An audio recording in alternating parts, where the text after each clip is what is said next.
Hello and welcome to Canvas the Niger-Delta Roundtable, where I discuss the future of this region blessed with hydrocarbon resources. Every week, we give time to reflecting on topics relevant to the development of the Niger-Delta and her people. Now, this episode is no different. I'm here. And once again, we're focusing on how to take this region to a more promising future. The podcast is sponsored by the operator of the NNPC Renaissance, the Total Energies Ajib joint venture, Renaissance Africa Energy Company Limited, headquartered in Port Harcourt. Thank you for joining. I'm Adedayo in Lushakin. Our topic for this episode is Art in the Age of AI. Today we're diving into a topic that sits at the crossroads of imagination and technology. Art in the Age of AI. Across the world, artificial intelligence is changing how art is made, consumed, valued, and understood. We're seeing AI-generated paintings selling at auctions, musicians using algorithms to compose sound, photographers creating images that never existed, and designers collaborating with machines to push creative boundaries. But what does all this mean for human creativity, for artists trying to build careers, for culture, originality, ownership, and the soul of artistic expression? And that's what we're unpacking today. The opportunities, the tensions, and the future of art in a world where humans and algorithms now create side by side. Again, topic for today on Canvas is Art in the Age of AI. And my guest is Primrose Ochuba Adekemi. Primrose Ochuba Adekemi, a textile artist, a researcher, and lecturer at the University of Port Harcourt. And she's currently pursuing a PhD in textile arts, curates exhibitions at De La Roque Art Gallery, and has twice served as curator for TEDx Port Harcourt. She also mentors young artists through her initiative, Seprim ETS, and is deeply involved in arts and health and community arts projects. Primrose Ochuba Adekemi, hi, welcome to Canvas the Niger-Delta Roundtable. Thank you for having me. Great, and thank you for whispering the right words to me while I was giving the intro. Thank you very much. You're welcome. Very helpful. Let's start with your background in art and how it all came about. I'm not the most artistic person there is, especially when we're talking the visual arts. Yeah. But I do remember that I was fortunate to have some kind of training, if you will. My earliest recollection of my experience with the visual arts was in secondary school. I was fortunate to attend a federal government college. At the time, they were quite good. I hear not so good things about them these days. Ogomosho precisely. Okay. And when we had an arts lab, when it was time for fine arts class, we had to leave the classroom, go to the arts lab. The fine art teacher will be there. So I remember the days of, I remember the paper mache days.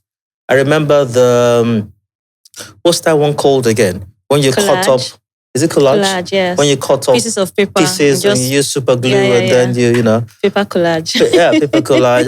It was fun.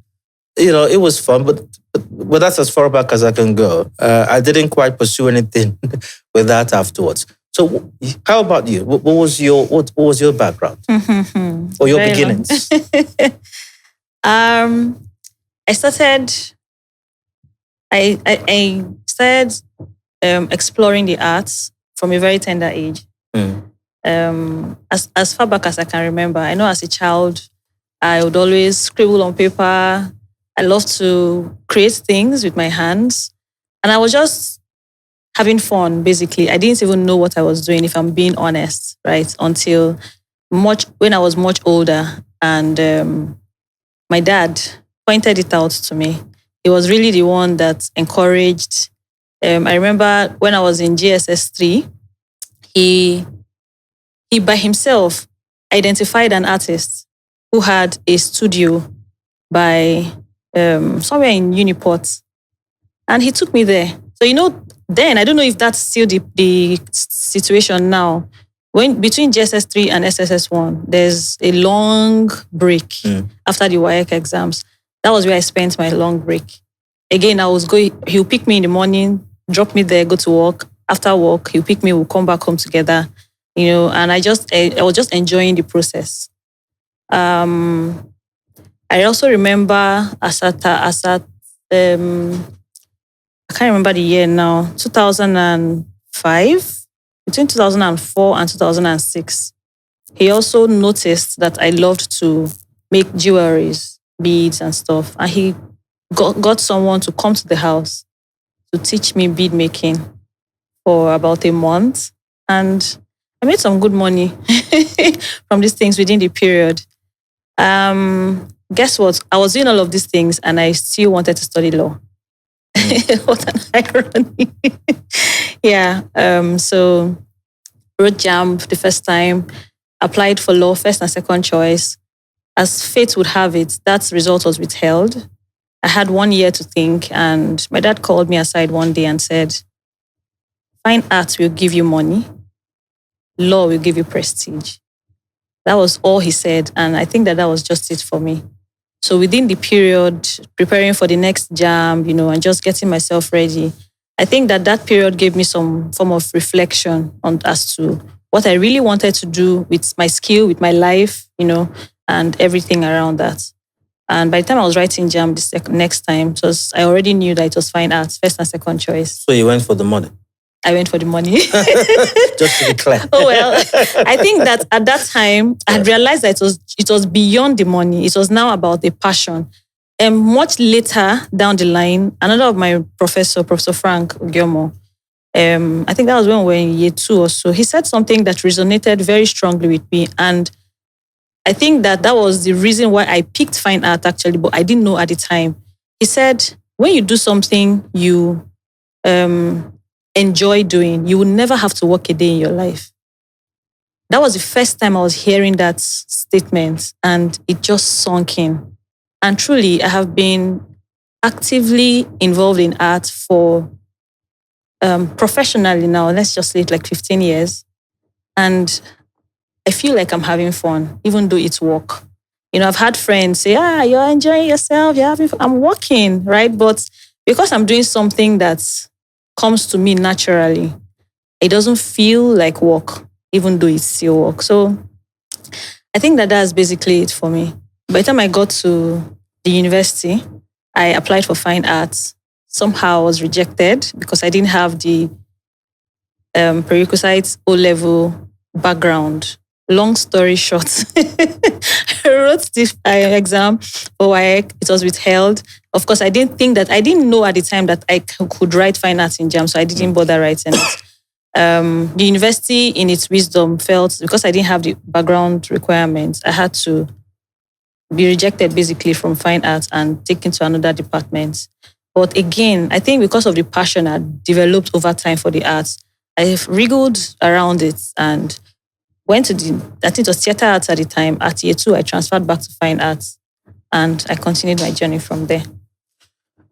A number of things I find quite, that stand out for me in the story. And I think possibly number one is the role your dad played in all yes, of this. I don't think, in my experience, and not that I have all the experience, but I don't think that I've heard very often, if at all, of a parent to encourage their child to study fine arts. Most parents, especially if there was an option of fine arts and or law, I think most parents would have taken their child to a law chamber than an artist studio to go spend the holiday period. What do you think? If you ever reflect on it, and I'm prone to thinking you do. Yeah. To what extent? What do you make of your dad's actions then, and to what degree did that influence you? Well, I've never thought my dad was a regular dad, if I'm being honest. And truly, every time I think about this thing, again, even beyond everything we do, like apart from the academia point of view, I think my dad he sees into the future, right? He projects. For I and most of my siblings, usually it's basically, what do you want to do? I know that as far back as I've wanted to do many things. I know there was a time I wanted to be a petroleum engineer. I wanted to be an electrical engineer. Was astronaut there at one point? No, not at all. Oh, really? Oh, okay. I didn't veer into that point. And then at some point now, when it became clear that I was cut out more for the arts, it was the law. And then I never thought of finance. I think it was him that suggested finance. For all of my siblings, engineering, medicine, until everybody found out where they wanted to be as well. He always asked, what do you want to do? But I think for my own situation, he kind of just knew that this was what I was going to excel at. Even till now, sometimes I get into arguments or conversations with people and I'm like, did you study law? No, I didn't. But I felt maybe I enjoyed maybe argumentative essays and all of that, but I was more passionate about the arts. And I think that's what he noticed. Yeah. So people study different things. So it's one thing you have people who study accounting or even law, for example, but very few persons get to teach what they studied. Most persons, I suppose, won't even, whatever they studied, will not pick the option of teaching or lecturing in this case. So it's one thing to have studied fine arts in school, having to teach it, a different ballgame. So how did you come about that? And how's that been for you? So initially, I didn't set out to, I don't think it was in my plan from the outset to end up as a lecturer. I wanted to, in a nutshell, be the best at what I had set out to do. I remember clearly when I applied for my PhD program in the University of Nigeria in Nsukka. And I think it was by the second year, someone reached out to me and said, it was just basically trying to pick my brain to know why I'm doing a PhD program. And I said, I just want to, and the general knowledge or thing especially in the Nigerian space is most people would do a master's and do a PhD to give them sort of a better fighting chance, so to speak, if you eventually want to apply in the university. Most people want people who have already had PhDs or are in the program. But that wasn't really the case for me.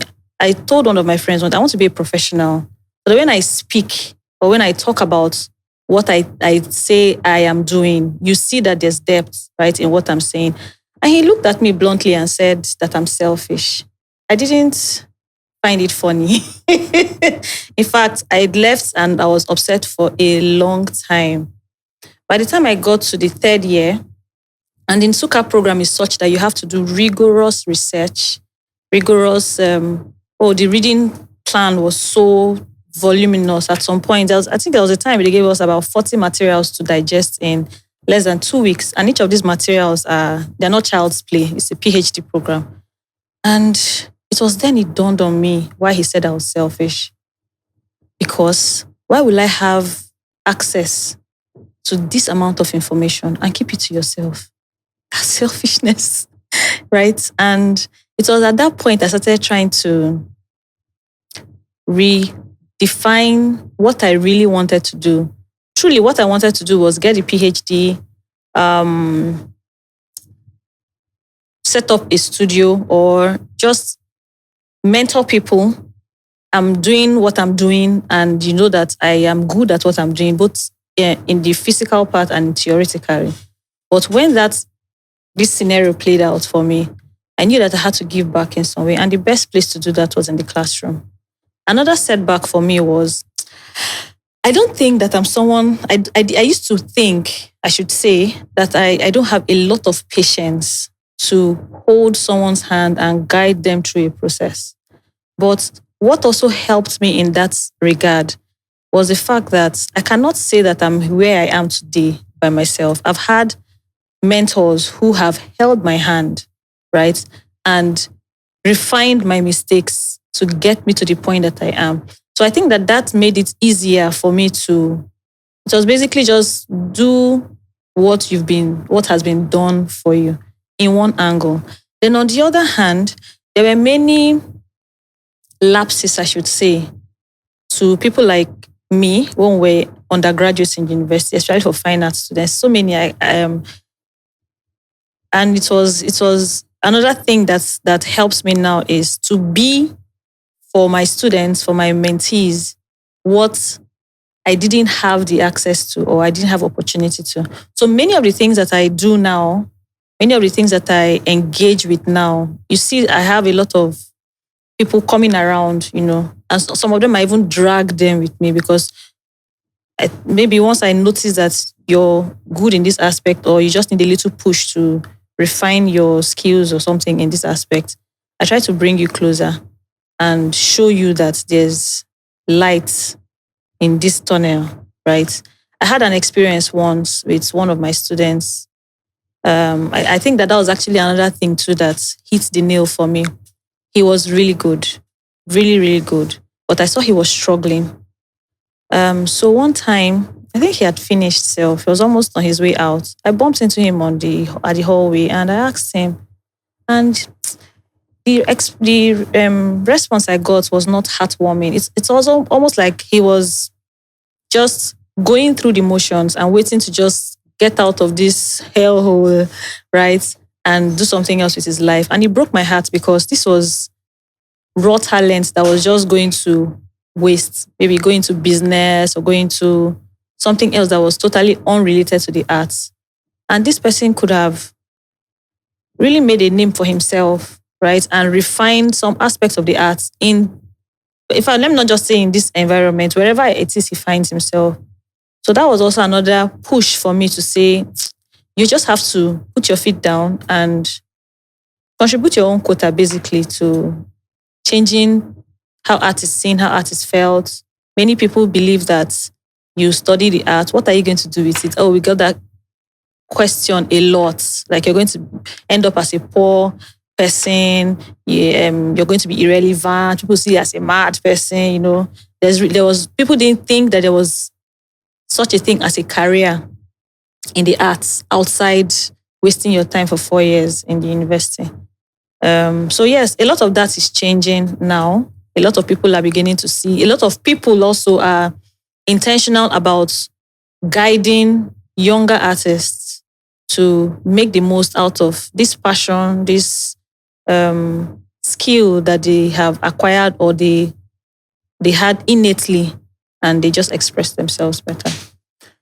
I consider myself a very fortunate person for a number of reasons. One of which, and this is very important for me, is I've lived through and experienced the kinds of changes that possibly some generation may never experience. I mean, the degree, change is constant, but there are degrees of changes that a generation may never experience. True. I used the Nitel phone line. I used dial-up internet. I used floppy disks. I used the Walkman. Yeah. Before the Discman. I watched video on Betamax. That was before VHS. And even there are those who have no idea what VHS is now, let alone Betamax. I know, right? Let alone Betamax. And then to see all of these changes over time. And now we're talking artificial intelligence. It just seems like so much happened in such a short period of time. So there are definitions that one may have given to a certain concept 10, 15 years ago that may no longer apply now. For example, if someone had asked me 20 years ago, what's communication? For example, there may be a certain definition for it then, which may not be complete now because of the means and modes by which we can communicate now. So, for someone who is in the arts, if you were asked some years ago, there may have been a certain definition that would be apt. However, especially personally for you, how would you define art now, especially in this era of when machines can now create, of artificial intelligence? What is art to you now? I don't think that the definition of art has changed.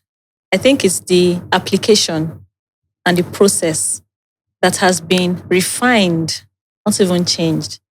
Art is still an expression of your feelings, experiences, whichever medium you try to use, right?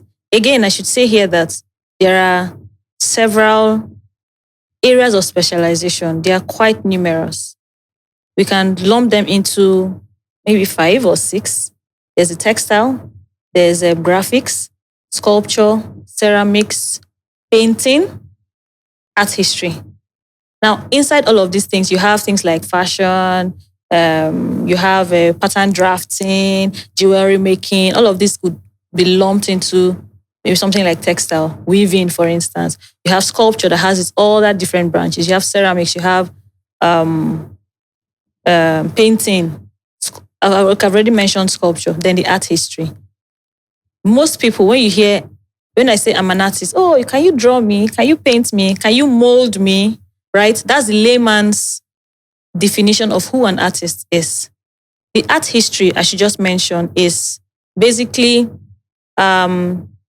exploring the theoretical nuances that make up all these other studio processes that we have just mentioned, right? Which is basically what I'm doing in my PhD research. So my PhD research is exploring cloth as medium and metaphor in the works of contemporary Nigerian artists. What does that mean? I'm exploring how several artists have explored cloth or textile ideas, right, in their creative expressions. As medium, that means you see an artwork, which a lot of people are engaging in today, and you see that this artist has used cloth directly on the work to create images or abstract forms.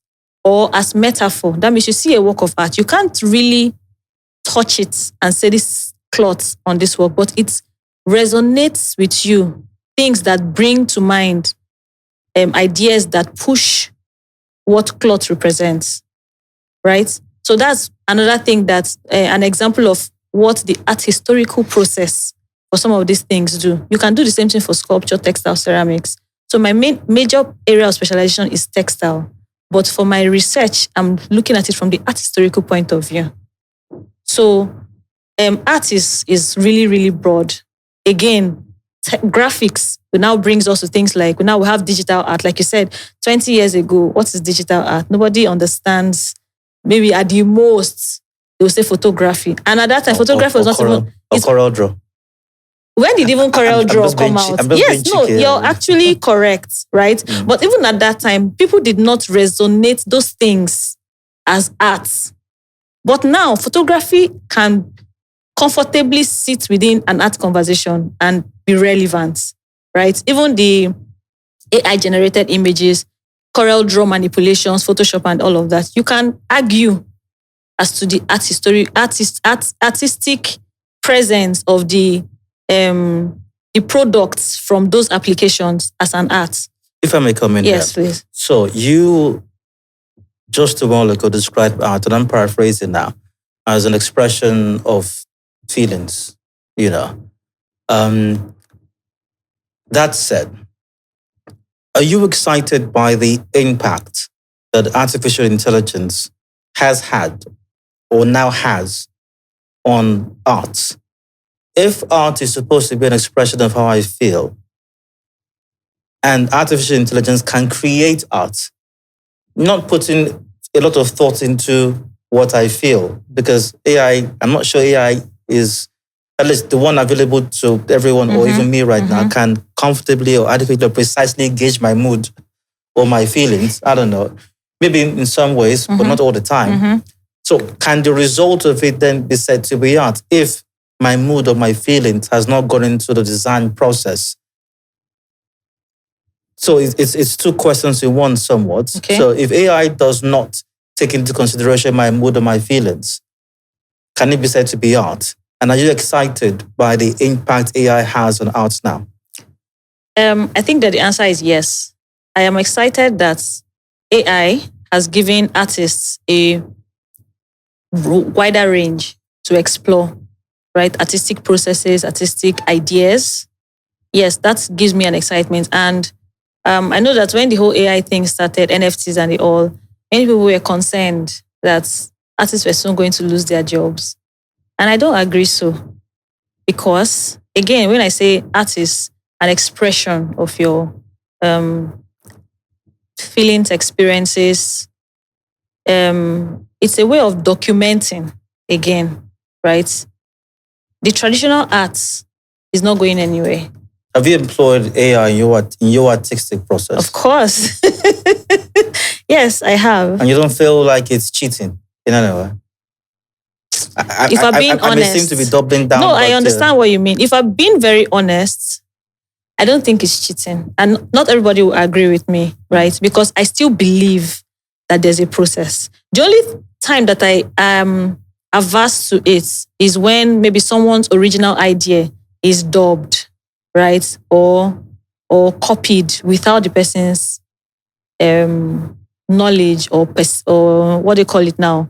You receive, the English has escaped me. Seek permission, basically, from the artist to use that particular idea.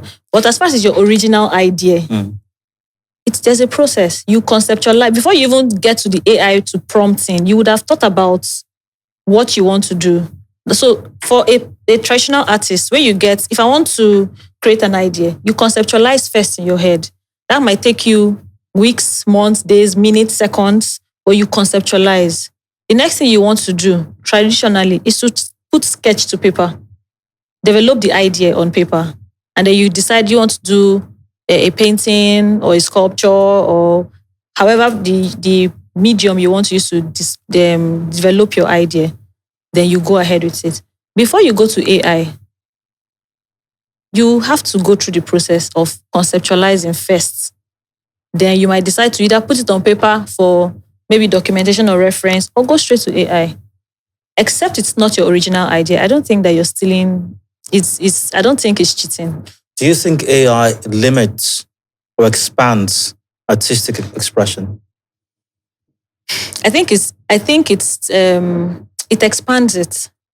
It expands it, but again, it is still a part. Like when I was talking earlier, I told you that there are different areas of specialization, and then one of them was graphics.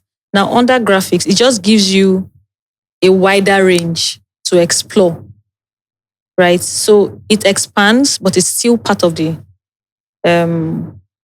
broader family, basically, of a type of or a special area for the arts. It is Canvas and Niger-Delta Roundtable brought to you by Renaissance, and we're discussing art in the age of AI with my guest Primrose. We'll go for a break, we'll return shortly. The conversation will continue. Please stay with us. In the heart of our journey, where the sun touches the earth and the wind whispers through the trees, a new chapter unfolds. A chapter where energy illuminates more than just bulbs. It lights up minds. A chapter of unity, a coming together with a common goal to energize futures and illuminating lives. In classrooms, young dreams evolve, inspired by the promise of a brighter tomorrow fueled by available energy. Small businesses flourish, becoming seeds of prosperity. Energy that empowers and is catalyst for growth and change. The future is energy. So, let's light up the path to a sustainable future together. Energy for you, me, and the world at large.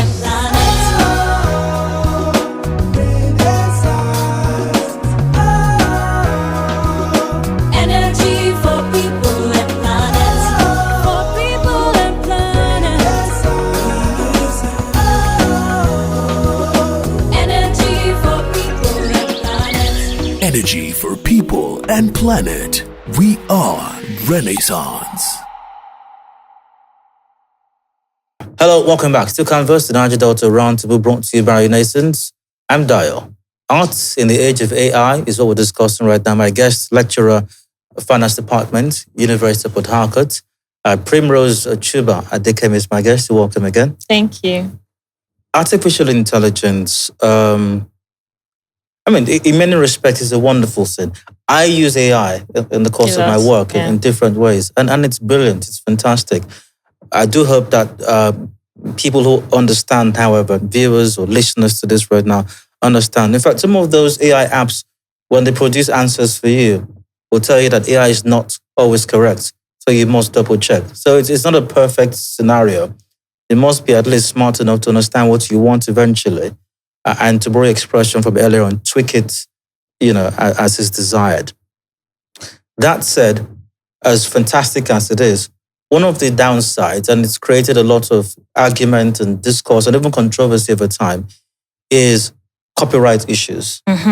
Materials have been produced using AI, and people have found their works embedded in what people have presented as original works. Whether visual art, even movies or scripts, or even sound, as it were. So do you think that AI-generated art should be copyrighted? Can a person lay claim to AI-generated art and say, this is an original work and it's my work? Considering that the way AI works, I think, if I may put this simplistically, is when you put in your prompts, it goes online. It searches for content, different ideas, and then slaps things together and produces stuff for you. Can that be said to be original work? That's a technical question. But again, like I said earlier, original work and original ideas are two different things. We all agree that what AI does is refine your ideas, the prompts that you put in as ideas to it, and generates information and images to give you what you eventually want to do. But when your ideas are original, again, like you said, AI will always tell you that it's not always correct. So what I expect people to do, people who use AI frequently to do, is AI gives you a prompt and you make certain adjustments to suit the original idea that you want to put forward.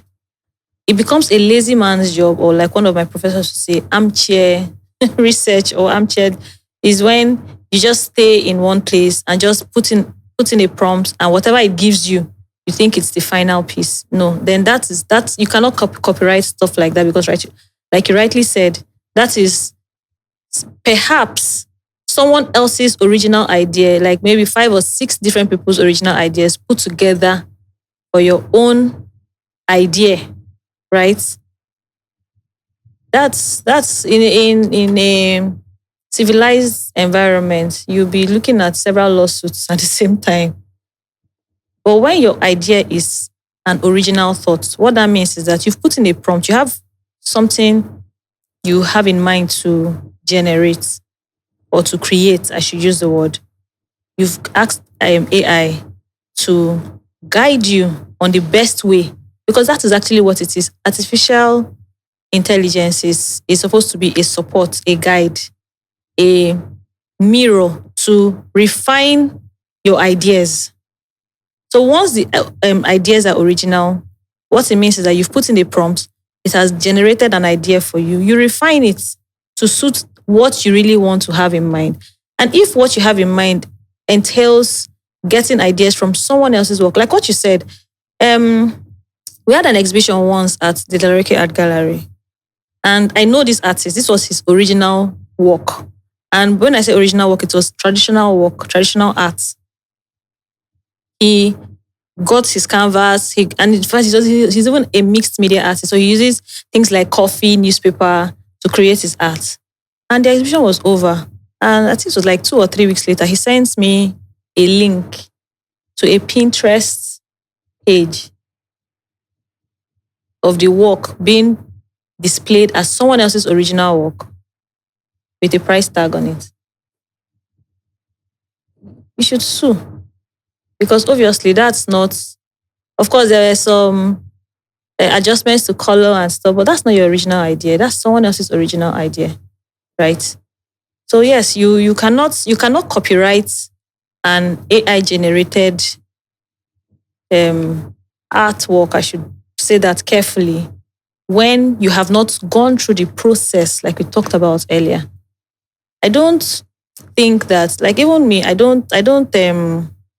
I'm not angry or offended when my students use AI to create work or to develop essays, what offends me is the word in my head is the lackadaisical attitude towards it. But then when I sit back to think, it's two things. Is it that somebody is telling you, don't use AI? Most of our older professors will say, you shouldn't avoid it. But that's not supposed to be. You can't avoid it. We are in the age where that is the in thing. So what do? Is to guide these people on the best way to get what you need out of this assistance that AI is supposed to give. So many times I take my time to say, oh no, obviously you didn't do this right. And you point it out to them and they see what you mean, right? But when we have taken the time to, and I know that a lot of people are doing that. So I can't even take away from the fact that people are intentional about this is how to use AI, this is how not to use AI.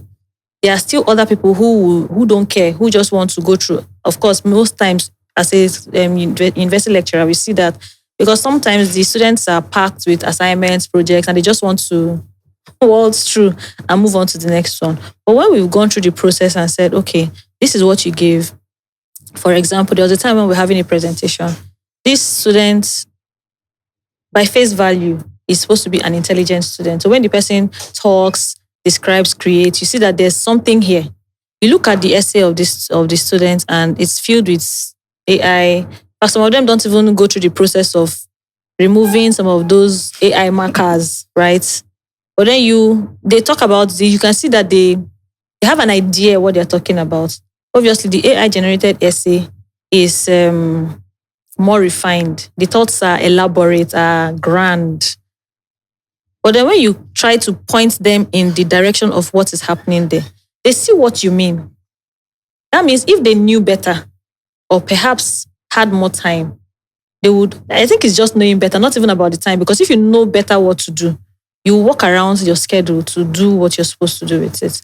So how did we get to this place? Copywriting AI-generated images, or it still boils down to the fact that if it's your original idea, if you've gone through the process of creating the idea, refining the idea, adjusting the prompts, even the AI, like you said, will tell you that we're not always 100% correct, so you have to go through it. I think that you can. But if it's not your original idea, then you're in for some big trouble.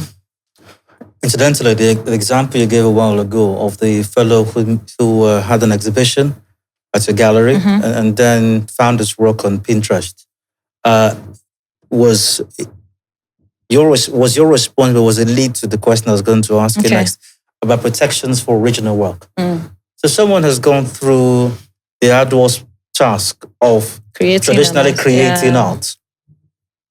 And then, of course, pictures are taken, somehow it ends up on the internet. And then someone several thousand miles away, or maybe the next building, puts in some keywords in a computer, and then AI generates something close or picks from that original piece, maybe some other pieces, and then slaps something together for this person. And then you can see the similarities. Are there enough protections? Should creators of original art, or you said AI could be original as well, but those who go through the traditional process of creating art, should they be concerned about protections for their work? Of course. So if they should be concerned, are there enough protections for them with AI right now? And should that be a cause for concern? I think that it should be. I think that I want to begin by saying that many artists, whether traditional or digital, are not very intentional, I should use that word, about copywriting. Recently, I was at a symposium in Lagos. It was an art event. In fact, most of those art events by Society of Nigerian Artists, they make it mandatory to always invite personnel from the Copyright Commission, because we know that it is important. It's a lot to unpack, right? Because I see that it's not as if they don't want to copyright, but I think it's the process, which now still brings us to the fact that the artistic art as a career is not a one man's business. It's something that artists should have managers, right? Take, for example, you want to have an exhibition. The artist is conceptualizing the art, creating the art, looking for galleries, like sourcing galleries that would like to show your art, sourcing curators, or maybe not, because it's even recently that some artists are now intentional about getting curators for their art pieces or art exhibitions. Then when you finally get the gallery, you now want to, or some people don't even bother going through galleries. Maybe you want to just go and show it in a hotel space or something. And you're looking for clients, looking for art collectors, looking for audience, you're printing catalog. It's a lot of work for just one person. The same thing with copywriting the work. Because by the right, when you create a work that you feel is valuable, you should protect it. But when you're the one doing everything, either you don't think it's important or there's no time to do that, because most people, I should say, are more interested in the revenue. That's also another cause for concern. Creating art because you want quick cash. That way, you're not even concerned about the long-term effects. Again, the longer an artwork stays, the more valuable it becomes. The longer an artist practices, the more valuable he or she becomes. Because with time, your craft or your skill or your creative process is being refined. You can see that there's a traction from where you started to where you are now. And you can project, in some cases, where you're going to. But when the focus is altered from creating art for posterity or creating an art because you want to document or preserve information or an idea or an experience, to creating art because you want quick revenue, then there are many things that are lost in the process. So yes, you cannot overemphasize the importance of copywriting your pieces of creative process, your artworks. But if we're being honest, it's not a responsibility for one person. When I talk about everything that goes on to producing an art and getting it out for people to see, it's not something only one person should engage in. I imagine that there are skills that artists require. Undeniable, indispensable skills they must have as an artist. You must be able to, I don't know what they are, but maybe understand lights, shading. Principles and practices. Exactly, things like that. Elements of design. Precisely. Yeah. But you were describing some of your students a while ago and their propensity to employ artificial intelligence in producing their work, which may take away the need to to possess or rely or utilize those skills or even remember them, because the algorithm is going to produce it for me anyway. So what skills do the next generation of artists, what do they need to have? You said traditional way of producing art is not going anywhere. It's going to be with us.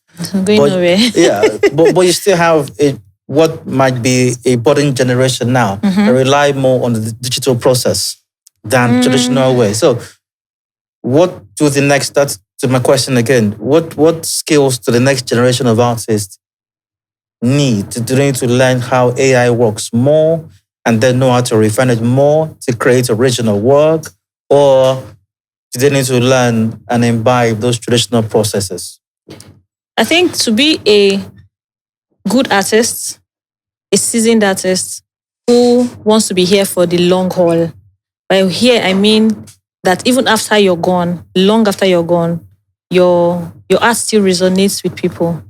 You can't engage in AI-generated art and jettison the traditional art process. Again, for us in the university, I like to believe that is exactly what we still do. what our responsibilities, and I tell my students a lot, is my responsibility here is to guide you.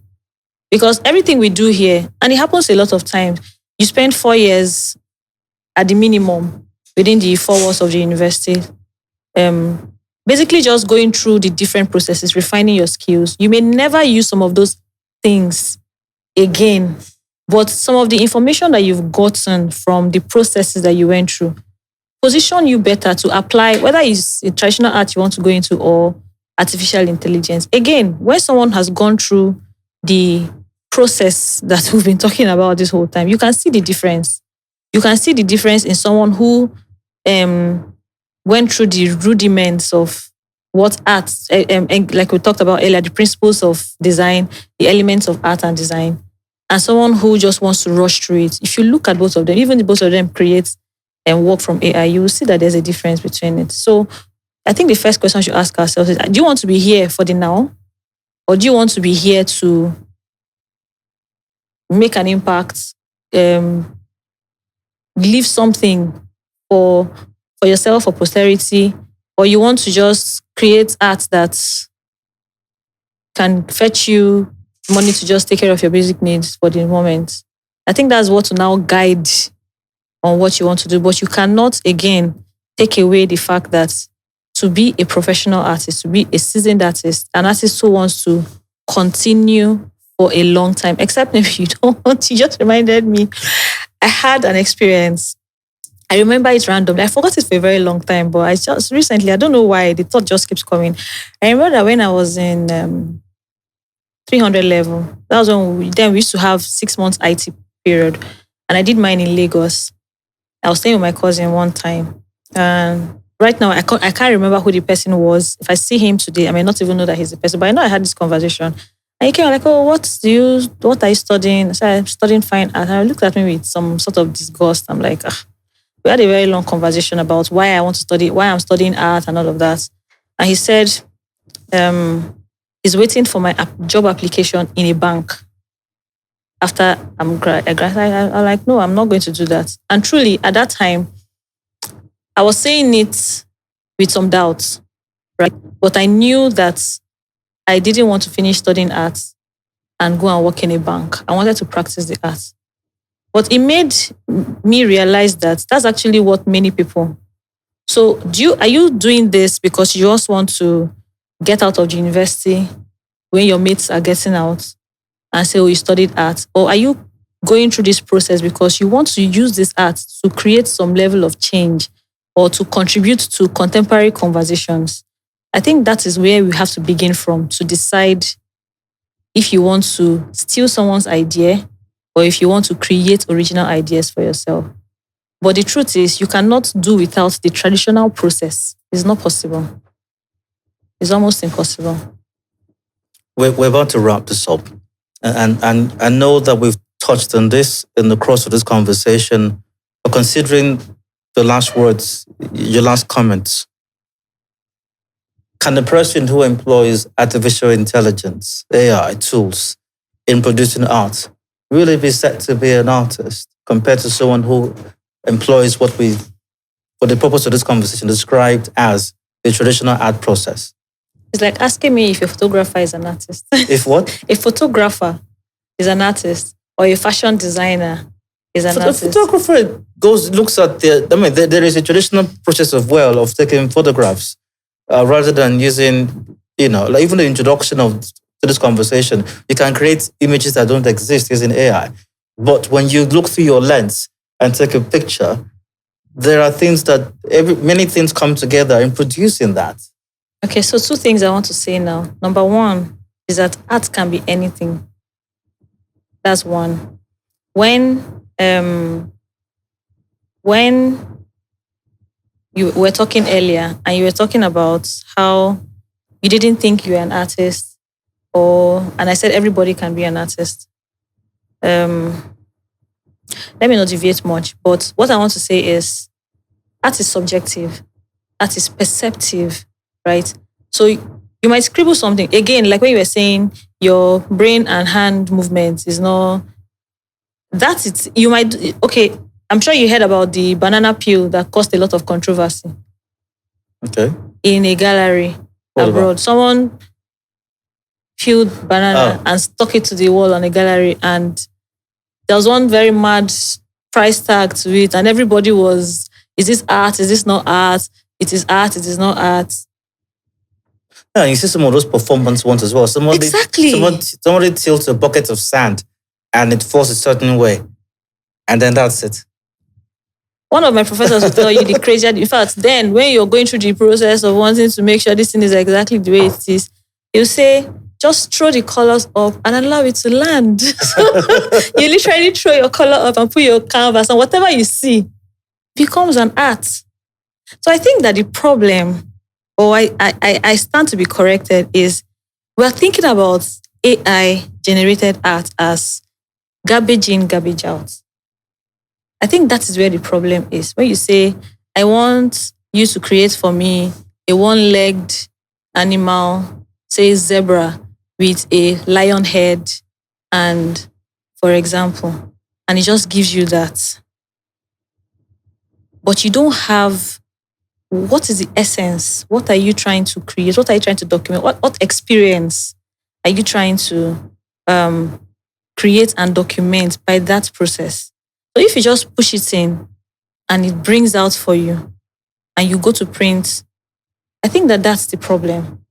What is the person who throws paint up and it lands on the canvas and presents that as art? What was the person trying to accomplish from the beginning? And there are people who do that, by the way. So what was the person trying to accomplish from the start? So you see, that's where the subjectivity of art comes in, because as an art curator, you would see that and you'd be wondering, what is this? But I might tell you the story behind that work. You begin to see it differently. And you want to sell your most prized possession to get it. So that's why I said it's very subjective. The important thing is, how do you feel? It might just be the person trying to document a feeling, a giddy feeling or a happy feeling, or even a sad feeling. It might be reflected in the type of color, because again, when we say throw color up and down, it still goes through a process. What do you want to achieve? What is the color, the spectrum on that canvas or the palette? How does it make you feel at the time, right?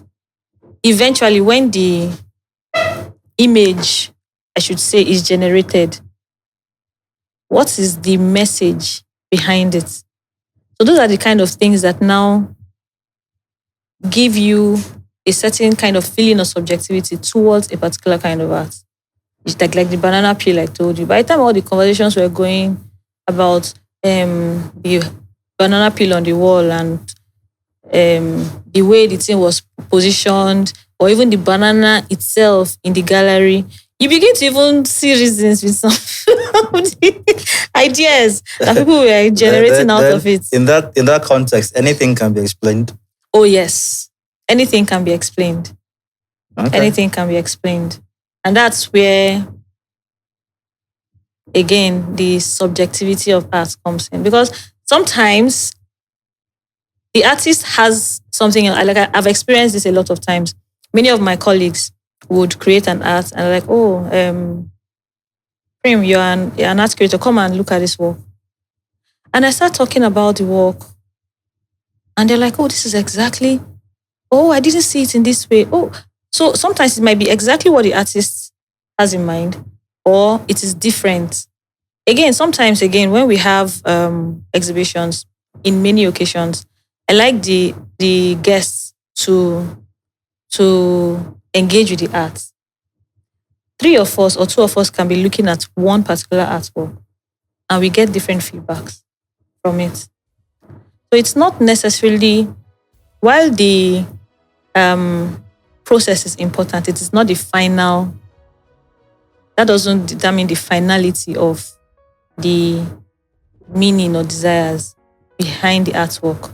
Because eventually, what makes someone exchange hard currency for an art is because of how the work resonates with the person, how the person feels about the work. Nobody goes to buy an artwork and says, I'm buying this work because it is a 5x6 painting. They buy the work because this work reminds me of something. or this work makes me feel a certain type of way. Yeah, so that's basically it. And on that note, we've come to the end of this edition of Canvas, the Niger-Delta Roundtable, brought to you by Renaissance Africa Energy Company. We've discussed Out in the Age of AI, Artificial Intelligence. My guest has been Primrose Ochuba Adekemi. Yeah. Thank you very much for your time. Thank you very much for having me. And thank you as well for joining us. It's been a pleasure doing this. I'm Adedayo Lushankin. Enjoy the rest of your day and catch this episode and others across our social media platforms, especially YouTube. Bye for now.